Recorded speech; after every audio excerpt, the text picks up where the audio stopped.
Hi guys, here's another great 2-minute tip for you and your kids. This one is the 3 P's of parenting and life. Number 1 is patience, number 2 is positivity, and number 3 is play. So patience, make sure you approach your day with calm. Even if the kids are getting riled up, make sure you approach it with calm. Get good night's sleep, eat well, meditate. It all helps patience.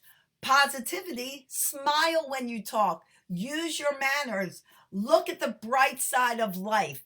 Try to look at your kids and notice all that they do good instead of noticing all that they do bad, and praise them for the good. Play, have fun, tell jokes, laugh, sing, dance, have crazy theme days. Have fun. You know how schools have pajama day and crazy hat day and mix up day? You can do it at home too. So have a great time with your kids, and you will find out with just putting these 3 things into your family what a difference it'll make. Have a great day, guys. I'll see you back here on Pumped Up Parenting. Bye-bye.